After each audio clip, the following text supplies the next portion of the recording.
esto va a hacer que vibre, ¿no?, la caja torácica. ¿Qué elimina en cada proceso de tos el sujeto tuberculoso? ¿Ah? ¿Qué va a eliminar? ¿Flema? No, no es solo flema. Que la flema es prácticamente parte de la saliva con algo de mucosidad del aparato respiratorio, ¿no? Por lo general, estos sujetos con el proceso de tos constante, al vibrar la caja torácica, estos granulomas están en contacto ¿con qué? Con los bronquiolos, ¿no es cierto? Y los bronquiolos van a estar en relación con los bronquios. Entonces, ¿qué va a pasar acá? Si esta necrosis gaseosa sigue aumentando, ¿no?, porque la enfermedad va a ir progresando, este material de destrucción del tejido, con el mecanismo de la tos, va a pasar a la vía respiratoria. ¿Y qué elimina el sujeto? No solamente va a eliminar la flema, también está eliminando el material gaseoso. ¿De acuerdo?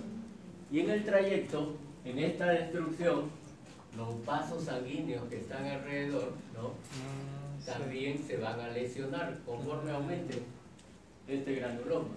Entonces, los vasos sanguíneos se lesionan, ¿y qué más va a pasar? Sangre. La sangre también fluye con ese mecanismo de tos o esa expectoración. Entonces, es un expulso sanguinolento, ¿no? Mientras más destrucción del tejido exista, el sujeto tuberculoso va a eliminar mayor cantidad de sangre. Y no solamente sangre y la saliva o la flema que elimina, sino este material gaseoso. ¿Okay? Entonces ya es una agravación más de su enfermedad. Y si sigue eliminando este material, ¿qué va a quedar? La cavidad. ¿Ah? Observen que tienen ustedes acá pulmón, ¿no? La cavidad, ¿no? Así es. Va a quedar una cavidad. Es así como se forma la caverna tuberculosa, porque el material necrótico se está eliminando y esa zona queda como cavidad. Cavidad tuberculosa, ¿no? ¿Okay? Caverna tuberculosa. ¿Okay? ¿De acuerdo? Entonces son estadios. La enfermedad comienza así. Si va progresando la enfermedad, vamos a tener este proceso, ¿no? Y posteriormente vamos a tener la tuberculosis cavitaria, que ya es un avance mayor. ¿Okay? Tuberculosis cavitaria, que siempre va a necesitar, en estos casos, de un tratamiento quirúrgico. ¿Okay? Tratamiento por cirugía. ¿Por qué razón? Porque al tener una caverna, por lo general siempre es en los ápices del pulmón, y sobre todo el pulmón derecho, ¿no? Entonces, ahí por lo general se desarrolla la tuberculosis, ¿no? Al tener una caverna, esta parte del pulmón ya no funciona. Está nulo y ya no se puede restituir. Entonces, ¿qué se hace en cirugía? Se extirpa esa parte del pulmón, ¿no?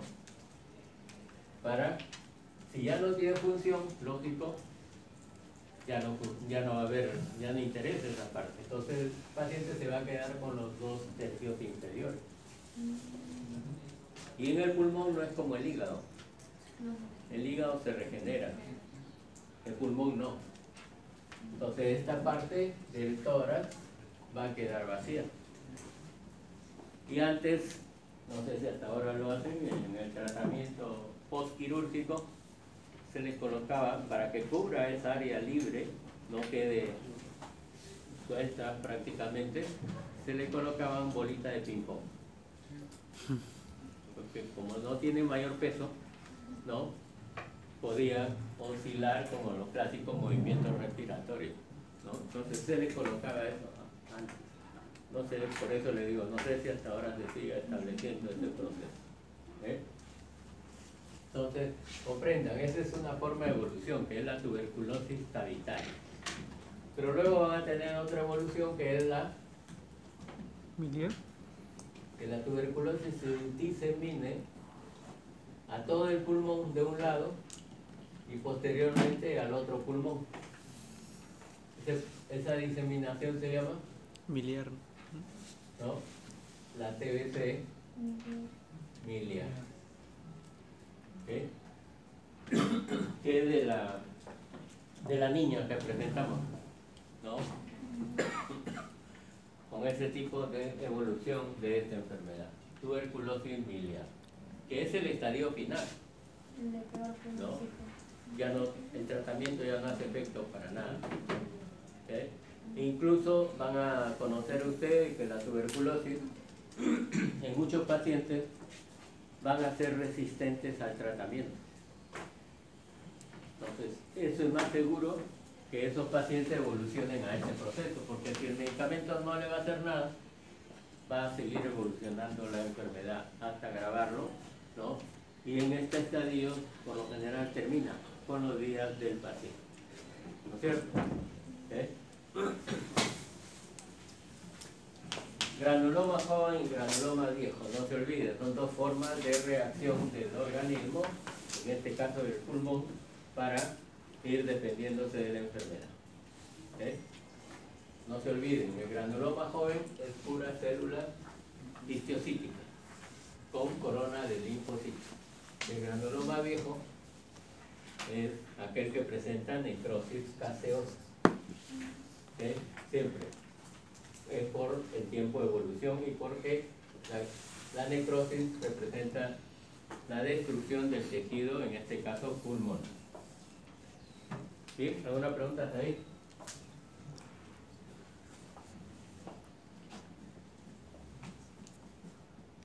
Bien, nuevamente, esta es la foto de la niña. Tuberculosis miliar en ambos pulmones, en el pericardio también y en el hígado. También tenía en el riñón y en las asas intestinales. Una diseminación bastante notoria de esta tuberculosis. En la tuberculosis, como en toda enfermedad granulomatosa, la presencia del granuloma. Todo esto es el granuloma. Las células pequeñas que están acá, ¿no? Que están con su núcleo bastante oscuro, corresponden a las células epitelioides, que son numerosas, no en 2 o 3 filas como lo esquematizaba ahí. Son células epitelioides y las células epitelioides son histocitos. No se olviden, son histocitos, son macrófagos, ¿no? Pero luego se van a formar las células gigantes que van a estar también a este nivel, ¿no? Vamos a anular 2 de estas células y van a tener ustedes unas células que tienen muchos núcleos, que son las células gigantes. Si tienen muchos núcleos, ¿cómo se le llama? Multinucleadas. Las células gigantes multinucleadas. ¿Sí?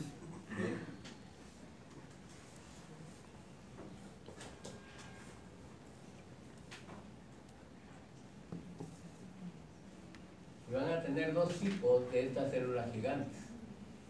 ¿O cómo se forman estas células gigantes? Por lógica, ¿cómo se formarán?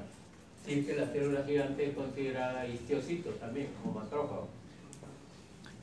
Por fusión. ¿Ah? Por fusión. Fusión de células. ¿Cómo se forman? Cuando se juntan. ¿Se juntan quiénes? Las demás. Es un conjunto de los específicos. Por, Ya. Es la unión de varios o de muchos histiocitos.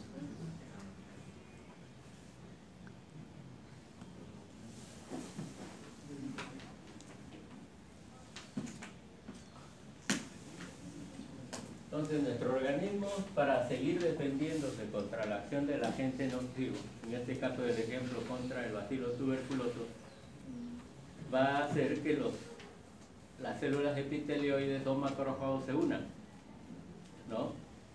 Entonces, como siempre conocemos, la unión hace la fuerza, ¿no? Entonces, se van a unir y muchas veces presentan muchos núcleos en su interior. ¿Okay? En unas, los núcleos van a estar ubicados en la periferia. Y ahí se le llama de esta forma, células gigantes de tipo Langhans. Y en otros van a estar ubicados, agrupados los núcleos a un extremo o en el centro del citoplasma de esta célula gigante.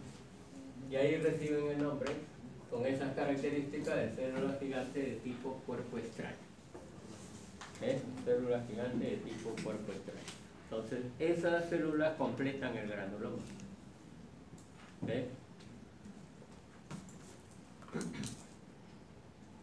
Pero no siempre el organismo va a vencer al microorganismo causal con esta formación de células gigantes, porque siguen apareciendo las necrosis.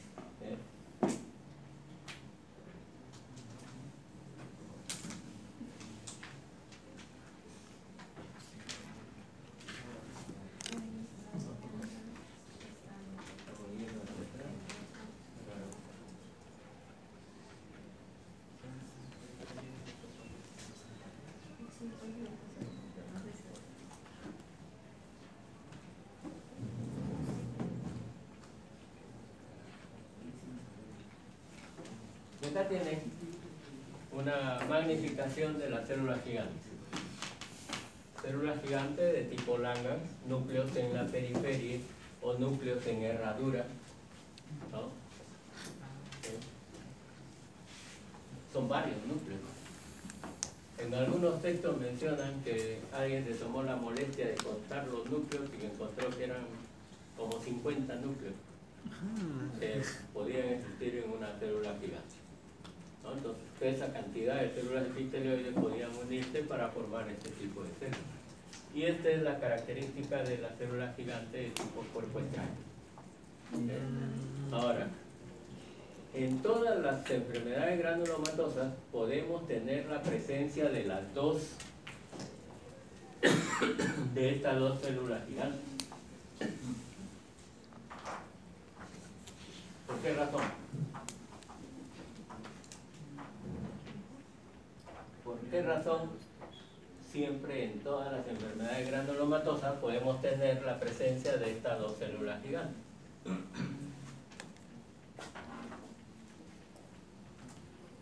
¿O solamente existirá en la tuberculosis de este tipo y en la reacción granulomatosa cuerpo extraño el otro?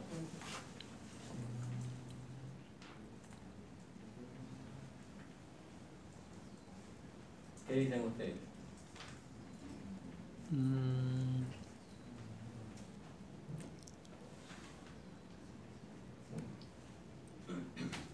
Siempre van a haber las dos. El hecho que predomine alguna de ellas es indistinguible. ¿Por qué razón? Porque en este caso son las características células gigantes que van a defendernos contra el agente causal. Y este otro tipo, que si bien le llaman tipo cuerpo extraño, no es que se presente solo en las reacciones granulomatosas a cuerpo extraño. También pueden existir en la tuberculosis. ¿Por qué razón? Porque el microorganismo tuberculoso es un agente extraño que va a ingresar a nuestra anatomía, a nuestro organismo. Entonces, por eso es que existen las dos. ¿Sí? ¿De acuerdo? No se olviden de ellos, ¿no? Algunos a veces discuten, no, que sí, en la tuberculosis solamente hay células gigantes en Langhans, ¿no? Van a encontrar a veces ustedes en una lámina que hay los dos tipos de células gigantes. Bien, y para confirmar la enfermedad o el agente causal, siempre hay que realizar coloraciones especiales. En el caso de la tuberculosis, la coloración de Ziehl-Neelsen, ¿no? para observar el Mycobacterium tuberculoso. En esta lámina, estos palitos rojitos, ¿no?, que se les conoce como bastones, ¿no?, cada uno de ellos es un bacilo tuberculoso. Observen la gran cantidad que hay. Y esta es de la foto de la niña que presentamos, ¿no? Una gran positividad para bacilos tuberculosos. Es raro encontrar bacilos así en gran cantidad en el pulmón. Por eso es que en el tejido basta encontrar un solo bacilo para que sea diagnóstico, con esta coloración especial. Ahí ya ni huelga a quedar, ¿no es cierto? ¿Sí o no? No es como en el esputo. Cuando se hace el análisis de esputo se calcula la cantidad de cruces, ¿no? Una cruz corresponde entre 1 a 10 bacilos encontrados en toda la extensión de la lámina, a mayor aumento, incluso con inmersión, en varios campos, entre 1 a 10, ¿no? Si son de 10 a 20 significa 2 cruces. Y si son más de 20, ya ahí se le coloca que son 3 cruces. Por eso es que el BK en el esputo se informa positivo y entre paréntesis le ponen 1, 2 o 3 cruces, ¿no?, que es en relación a la cantidad de bacilos que están encontrando por campo. ¿De acuerdo?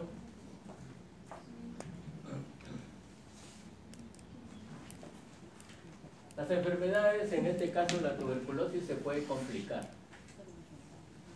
¿no? Y habíamos dicho que en la tuberculosis se forman las cavidades tuberculosas. Por ejemplo, esta de acá vendría a ser una cavidad, acá tienen otra, ¿no? ¿Sí? Pero en esta de acá se ve un material verdoso, ¿no es cierto?, ¿sí?, que está ocupando esa cavidad. ¿Sí? Si ustedes tienen la caverna tuberculosa y por ende esa caverna tuberculosa se fibrosa, ¿no?, en sus paredes, ¿sí?, es una zona que no va a llegar a oxigenación. ¿Sí? Cuando ustedes tienen un ambiente cerrado por un buen tiempo y lo abren, ¿qué encuentran? Lógico, si ese ambiente está vacío, ¿qué van a encontrar? Moho. El moho es hongo, ¿no es cierto? Hongo del medio ambiente. Igual sucede con la caverna tuberculosa. Como ya no hay tejido, y si ingresa un microorganismo micótico u hongo, ahí aumenta con mayor facilidad. ¿Sí? Y son prácticamente otras infecciones sobreagregadas en esta enfermedad, ¿no? En este caso es la aspergilosis, el hongo denominado Aspergillus, que se ha desarrollado en esta caverna tuberculosa. ¿Qué se le conoce con este nombre? La clásica bola fecal, porque macroscópicamente tiene el aspecto que parecen heces, ¿no? Por eso se le denomina así, la clásica bola fecal. Aspergillus como complicación de una tuberculosis. Bien, y les mencionaba que la tuberculosis no es la única enfermedad crónica granulomatosa. Todas estas enfermedades son de tipo granulomatoso. ¿Sí? Prima hermana de la tuberculosis, la lepra. ¿No? La lepra tiene como agente etiológico el Mycobacterium leprae. Es igual que la tuberculosis. La tuberculosis también es un Mycobacterium, ¿no es cierto? Es el Mycobacterium tuberculoso. Pero recuerden que hay otros tipos de Mycobacterium, ¿no? El Mycobacterium bovis, el Mycobacterium marinum, ¿no?, que afecta también a animales inferiores, ¿no? Pero que si uno ingiere la carne que tiene estos micobacterios, también podemos desarrollar tuberculosis. ¿Sí? ¿De acuerdo? Pero la lepra generalmente se conoce que afecta a qué estructura de nuestro cuerpo. La piel, ¿no? Y recuerden que es conocida como la enfermedad bíblica por excelencia, ¿no? Desde la antigüedad, desde la época en que surgió Cristo, la lepra era prácticamente, los que sufrían de lepra eran desterrados, ¿no? Se les expulsaba de la zona donde estaba la población que se consideraba sana, ¿no? Y formaban otras colonias en las cuales iban todos los leprosos. ¿Ustedes sabían de que aquí en nuestro país teníamos un hospital específico para lepra? ¿Dónde estaba?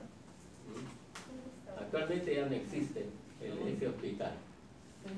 Se conocía el hospital de guía, así se le llamaba, hospital de guía, ¿no? Y estaba en Piñonate, ¿conocen? San Martín de Porres, ¿no? La zona que se conoce así como Piñonate, ahí se construyó ese hospital que recibía a puros pacientes leprosos. ¿Sí? Pero después ya no existe este hospital, en la fecha no hay, pero los pacientes que tienen lepra se quedaron a vivir ahí y ahí tienen su familia. ¿Sí? Entonces ya no hay el hospital, pero sí existe el barrio donde vivían estas personas que eran lepromatosas. ¿Sí? ¿Y por qué razón ya no se continuó con este hospital? Porque el tiempo de evolución de la lepra es bastante lento. Necesita 10 años por lo menos de incubación. 10 años para que se desarrolle la lepra. No es como la tuberculosis, ¿no? Ahí el tiempo de incubación es mayor, 10 años, y recién ahí comienza a evolucionar y a presentarse la enfermedad. Y como afecta a la piel, desfigura especialmente el rostro del paciente, ¿no? Y da la clásica facies leonina, ¿no? La cara del paciente parece a la de un león, ¿no? Y por eso se le denomina así, la clásica facies leonina, que caracteriza a la lepra. Pero a una variante de la lepra, que es la lepra lepromatosa. Y hay otra lepra que es la lepra tuberculoide, ¿no? Que va a depender mucho de las características.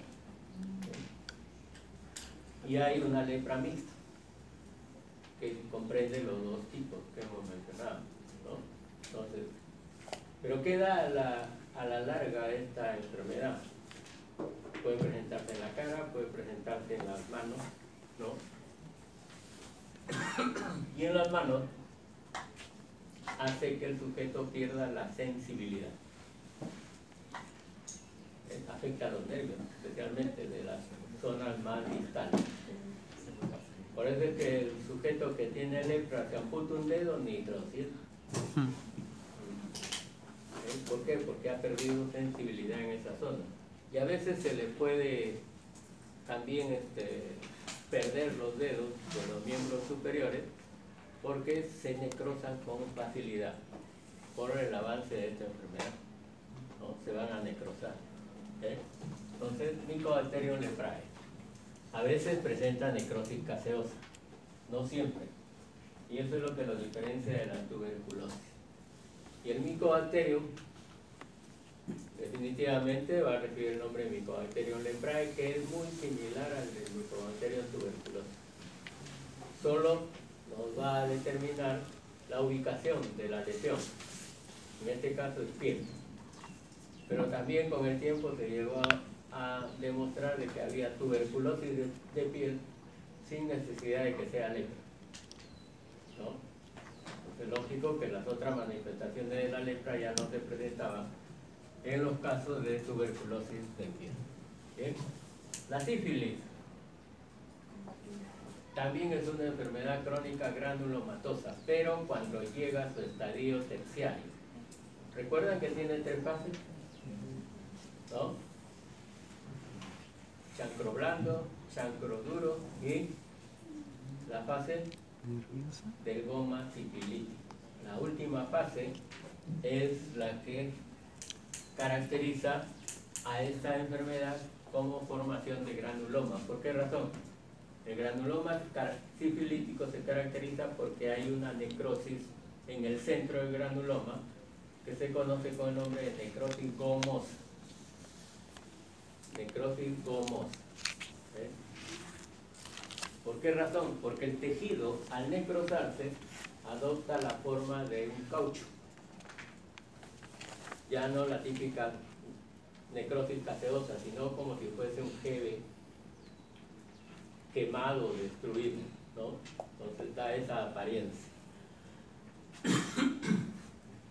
Hoy en día es difícil ver pacientes que tengan este tipo de necrosis gomosa. Con el advenimiento de la penicilina, que es el más eficaz contra esta enfermedad venérea, se corta el avance de la enfermedad, salvo que sea un paciente muy dejado, ¿no? Pero hay que tener en cuenta de que algunas veces pueden nacer, ¿no?, niños que presenten este tipo de necrosis en cualquier parte de su organismo. Necrosis gomosa. Por lo general, en recién nacidos afecta el hígado, con muerte subsecuente de recién nacido, ¿no? Y eso conlleva a pensar de que en ese caso el papá o la mamá eran los portadores, solo que no se les diagnosticó. ¿Okay? Por eso es que se presenta con muy raras ocasiones este tipo de enfermedad, sífilis. Y van a tener ustedes otra enfermedad venérea, que es el linfogranuloma venéreo, LGB, no es LGTP, eso no es, LGB, ¿no? El linfogranuloma venéreo. ¿Okay? ¿Bien? Y esta enfermedad venérea es producida por una clamidia, que precisamente se le llama granulomatis, clamidia granulomatis, porque forma granuloma. ¿Bien? Pero son granulomas que pueden presentar o no necrosis, algo similar. ¿Okay? Pero en estos casos hay que encontrar siempre el agente causal. En todas las enfermedades granulomatosas, lo importante es encontrar el agente causal. Si no, ¿cómo damos tratamiento? ¿No es cierto? ¿Eh? Y acá está la enfermedad que mencionamos, la fiebre tifoidea. También es una enfermedad crónica granulomatosa. Agente causal, la Salmonella tifi o tífica. A esa salmonella también se le conoce con el nombre de bacilo de Eber. Bacilo de Eber. ¿Okay? Pero, bueno, coincidencia, ¿no? Pueden haber coincidencias siempre. No se olviden, a veces en el examen le podemos preguntar agente causal o agente que cause, ¿no?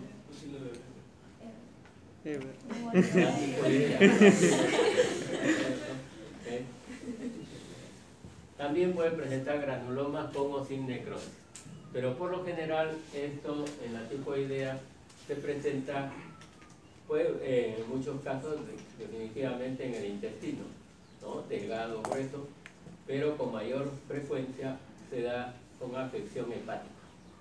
Recuerden que el hígado es una glándula anexa del tubo digestivo, entonces puede estar afectada por muchos microorganismos del aparato digestivo.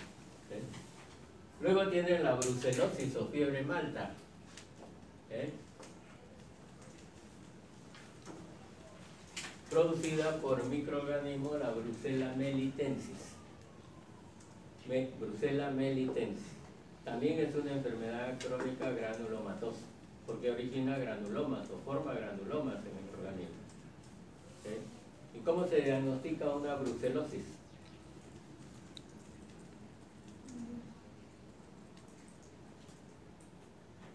Es algo similar a la fiebre tifoidea. ¿Por qué razón? Porque también afecta la vía digestiva. ¿Okay? Y se emplea para el diagnóstico también aglutinaciones. A diferencia de la tifoidea, que se empleaba dos tipos de aglutinaciones, el típico H y el típico O, ¿no? Uno que es flagelar y el otro que es somático. En la brucela se emplea solo uno, ¿no? El antígeno para brucela específicamente. Basta que salga positivo de acuerdo a las cantidades que dé, ¿no? Muchos consideran siempre, si es la concentración de 1 sobre 40 o más, es positivo para brucelosis o fiebre mala. También presenta granulomas con o sin necrosis. Esta enfermedad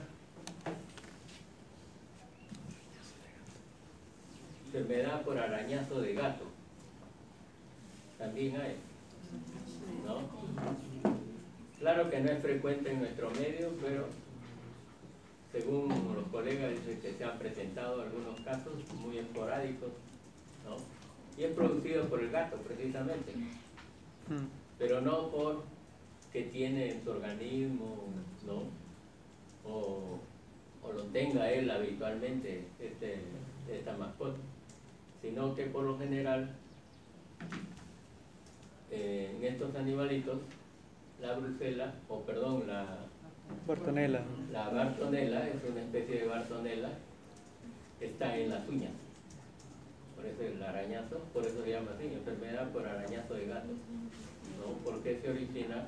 Porque la bartonella está presente en las uñas del gato. ¿No? Pero no se olviden de cortar las uñas a su gatito. ¿Sí?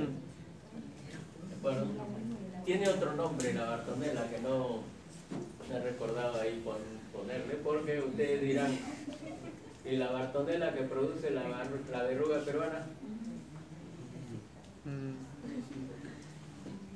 ¿Cómo se llama la de la verruga peruana?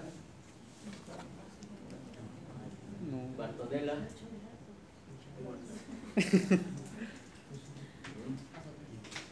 La Bartonella basiliforme. La Bartonella basiliforme. ¿Eh? Porque la que causa la enfermedad por arañazo de gato es otro tipo de Bartonella, ¿no? Ahora, la Bartonella basiliforme